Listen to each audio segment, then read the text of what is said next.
Israel को export किए जाने वाले हथियारों पर जो बैन लगा था वो बैन हटा लिया, और बैन हटाते ही 900 किलो से भी ज़्यादा बम, जो MK-84 बम है, बम की शिपमेंट इजराइल को पहुंचा दिया गया।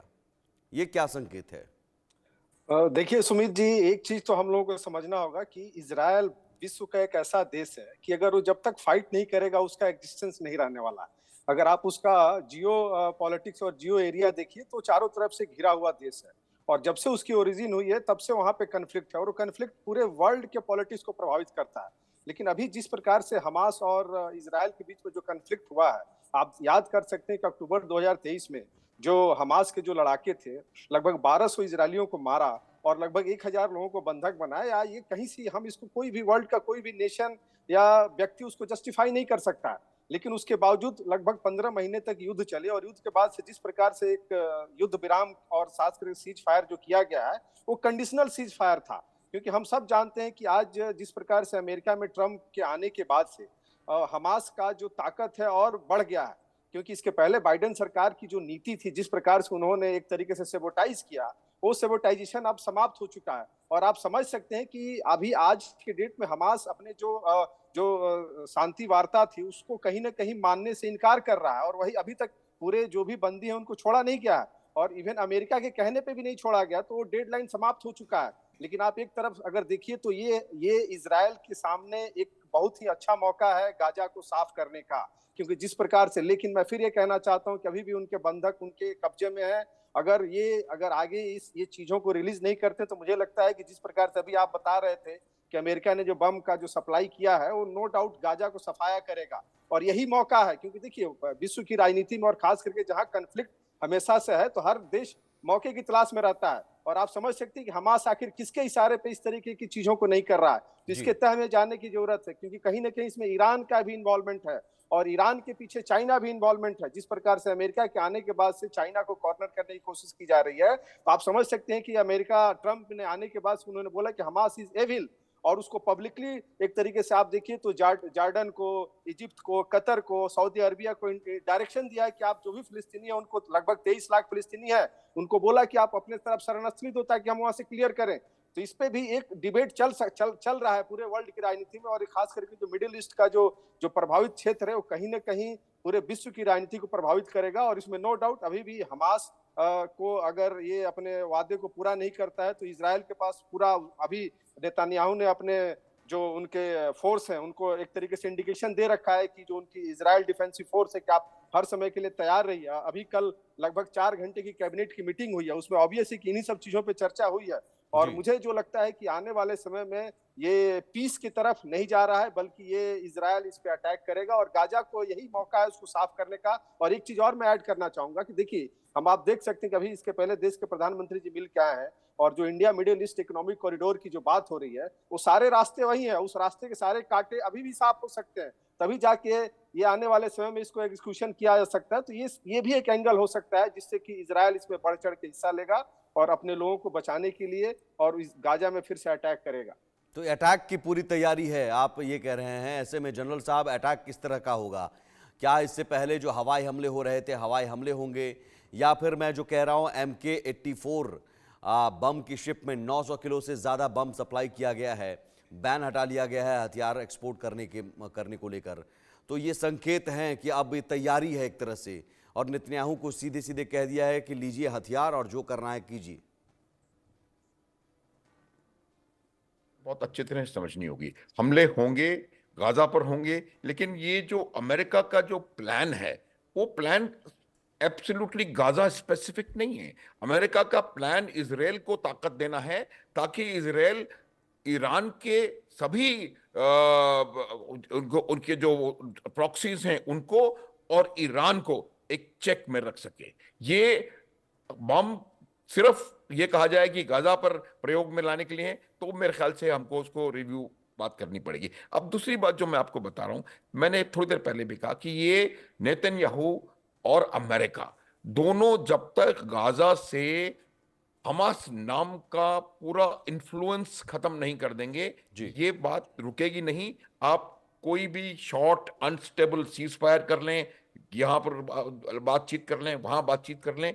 ये मेरा मानना ये है कि यहाँ पर जब तक उसका पूरा पूरा खात्मा, मैं नहीं कहूंगा, लेकिन जब तक उनका पूरा इन्फ्लुएंस खत्म नहीं हो जाएगा गाजा स्ट्रिप से, तब तक वो वहां रुकेंगे नहीं। और न केवल गाजा स्ट्रिप से, आज आप देखें वेस्ट बैंक की परिस्थिति क्या है, वेस्ट बैंक में भी इसी प्रकार का काम की कार्रवाई चल रही है। और मुझे लगता है कि ये एक पूरा कंट्री यहाँ पर नॉन हूती और हमास और हिजबुल्लाह और एनीबडी वो बनाने का कहीं ना कहीं सोच है, लेकिन ये सोच एक कुछ इम्प्रैक्टिकल है, क्योंकि इतने लोगों को वहां से डिस्प्लेस करके सिनाई पेनिनसुला में या जॉर्डन में या वहां पर लगाना, मुझे लगता नहीं है कि ये संभव हो पाएगा। और इसका जो खिलाफत है वो जियो स्ट्रेटेजिक जो एनवायरनमेंट को अगर आप देखेंगे तो पूरी दुनिया में इसका विरोध होने की संभावना है। लेकिन उनको वहां रहते हुए वहां से हमास का इन्फ्लुएंस हटाएं। देखिए सुमित, सबसे इंपॉर्टेंट बात जो हमें समझने की होती है वो ये है कि हम हमास और फिलिस्तीन को अलग करके हमें हमें कोई चीज सोचनी पड़ेगी। फिलिस्तीनियों के लिए का सोल्यूशन सिर्फ टू नेशन सॉल्यूशन मेरे हिसाब से संभव है, जहां पर कि आप एक फिलिस्तीनियों के लिए राष्ट्र हो, एक इजरायलियों के लिए राष्ट्र हो, और उसके हिसाब से हम लोग काम करें। लेकिन हमास एक आतंकवादी संगठन है, ईरान का प्रॉक्सी है, और उस हमास का खत्म होना न केवल इजराइल के लिए बल्कि पूरे विश्व के लिए कहीं ना कहीं मुझे लगता है शांति बनाए रखने के लिए इसका इन्फ्लुएंस बिल्कुल जीरो होना बहुत आवश्यक है। और इस प्रकार का तुम्हें कोई भी आतंकवादी संगठन हो, चाहे वो हूती हो, चाहे वो हिजबुल्लाह लेबनान नहीं है, हूती यमन नहीं है, हूती यमन का एक एक एक आतंकवादी संगठन है जो कि खत्म होना चाहिए। और मुझे लगता है कि तो ये क्या पूरा ये MK84, जरा जनरल साहब इस बारे में बताइए, MK84 बम के बारे में, इसकी सप्लाई इस वक्त की जानी क्या, कितना खतरनाक है ये? बिल्कुल, जी MK84 बम जो होता है ये एक बहुत घातक किस्म का हथियार है। और ये जो बम है ये सब सरफेस जा करके और वहां पर ब्लास्ट करके और बहुत जबरदस्त कैजुअलिटीज करने में सक्षम है। सवाल MK84 का या किसी और ऐसे घातक एम्यूनिशन का नहीं है, ये सवाल ये है कि वो क्लियर कट उन्होंने इंडिकेशन दिया है कि आप पूरी तरह से अपनी बातों को माने, अपनी कार्रवाई खत्म करें, वरना कोई भी हथियार प्रयोग करने से हम चूकेंगे नहीं। ये जो मार्क 84 बॉम्ब्स होते हैं ये बहुत ज्यादा इंटेंसिटी वाले बहुत पावरफुल बॉम्ब है जिससे कि बहुत ज्यादा casualties, weapon of mass destruction तो मैं नहीं कहूंगा, लेकिन वेपन ऑफ लार्ज डिस्ट्रक्शन होता है ये बॉम्ब। और इन बॉम्ब की सप्लाई का बिल्कुल क्लियर कट, और ये एक ऑफेंसिव कंटेंट के साथ साथ इंटेंट आप देखिए, इंटेंट बिल्कुल क्लियर है, ऑफेंसिव इंटेंट है।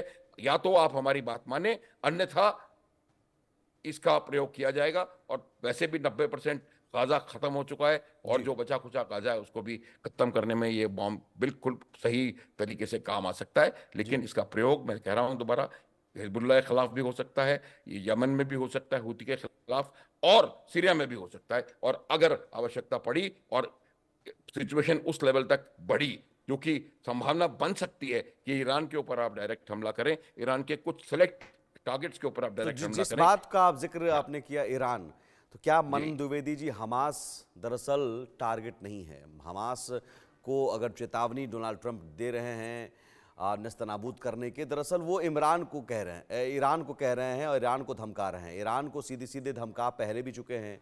एग्जीक्यूटिव ऑर्डर पर साइन करने के बाद उन्होंने कहा था अपने अधिकारियों से कि अगर मुझे कुछ हुआ तो ईरान को धरती से मिटा देना। तो वो तो अपनी जो मंशा है उन्होंने पहले ही जाहिर कर दी है। जी, मैं यहाँ पर ये कहना चाहूंगा कि अगर अंतर्राष्ट्रीय अफेयर्स को देखा जाए तो उसको हम समझने के लिए हमें अमेरिका की और ट्रंप की विदेश नीति को समझना होगा। ये बातें बड़ी कॉमन है, कॉमनली बैंडिड अबाउट हैं, पर democratisation, rule of law, constitutionalism और सबसे बड़ी बात रिजीम चेंज। रिजीम चेंज एक ऐसा हथकंडा है, एक ऐसा इंस्ट्रूमेंट और हथियार है जो अमेरिका के पिछले 100 वर्षों से इस्तेमाल करता आ रहा है। तो कुछ बातें ऐसी भी इंटरनेशनल डिबेट में, एकेडमिक्स में और डिप्लोमेट्स के बीच में चल रही हैं, और मीडिया में भी इस पे डेलिब्रेशन हो रहा है कि ईरान पे भी फ्यूचर में जाकर कभी कभी वहां पर सत्ता का आगे जाकर तख्ता पलट हो सकता है, वहां पर भी रिजीम चेंज हो सकता है। क्योंकि मुझे नहीं लगता कि ईरान कोई बहुत बड़ा मिलिट्री और डिप्लोमेटिक या स्ट्रेटेजिक थ्रेट है अमेरिका के लिए या इजराइल के लिए। क्योंकि आप ये देखिए कि जब इजराइल और ईरान के बीच जब एक्सचेंज ऑफ मिसाइल्स हुआ, एक्सचेंज ऑफ वेपन्स हुआ, मतलब जब अटैक किया, ड्रोन भेजे एक दूसरे के ऊपर और मिसाइल्स भेजे, और इजरायली स्टेल्थ कॉम्बैट एयरक्राफ्ट ने बॉम्बिंग की वहां के न्यूक्लियर रिएक्टर्स पे, तो उस समय ये देखा गया कि ईरान के जो रिपब्लिकन गार्ड्स है उनकी तरफ से कोई एक्शन नहीं हुआ, और उसके अलावा कोई भी युद्धक विमान ईरान की तरफ से ऊपर उड़ नहीं पाया। और विदिन 15-20 मिनट में इजराइल ने वहां पर, इजराइल की एयरफोर्स ने एयर सुपीरियोरिटी तुरंत हासिल कर ली।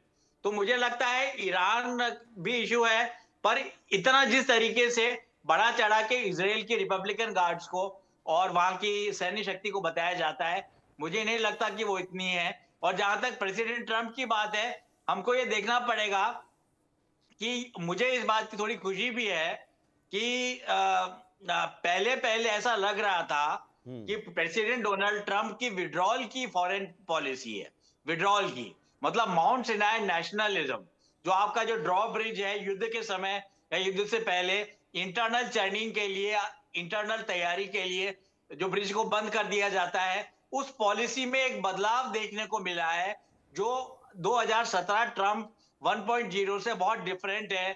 कि अब अमेरिका भी, ट्रंप भी इंटरवीन करेंगे, और जिस तरीके से उन्होंने कहा कि वो कनाडा पे भी कब्जा करेंगे, ग्रीनलैंड पे भी कब्जा करेंगे, और जो रीनेमिंग होगी पनामा कैनाल की वो भी होगी।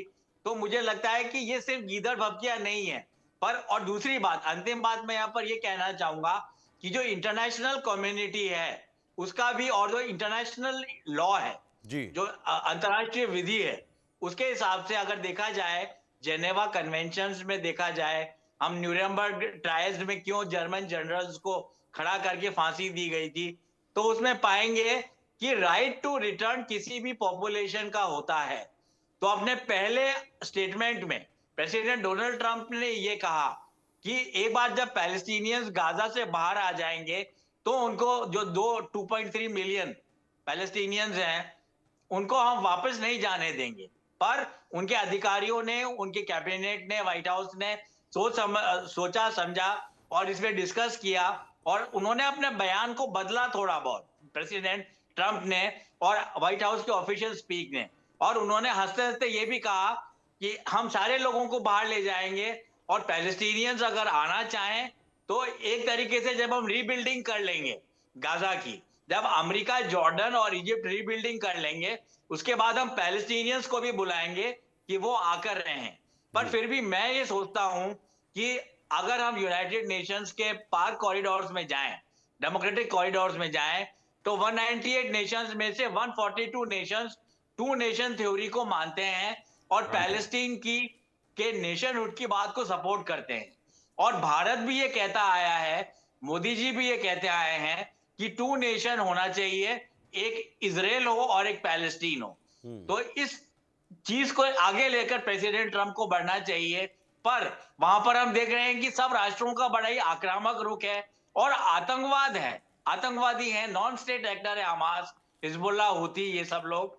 तो इनके विरुद्ध एक तरीके का स्पेक्टेकुलर इफेक्ट, मतलब एक तरह का बिल्कुल larger than life loud impact Trump देना चाह रहे हैं, और वो पूरी तरीके से बेंजामिन नेतन्याहू को सपोर्ट करेंगे। यानी ये अटैक के पक्ष में आप तीनों एक्सपर्ट कह रहे हैं कि अटैक हो सकता है फिर से। ये जो युद्ध विराम है, युद्ध विराम कभी भी टूट सकता है। लेकिन ये सवाल मनोज जी कि क्या अगर ये युद्ध विराम टूटता है, अंतर्राष्ट्रीय बिरादरी की तरफ से क्या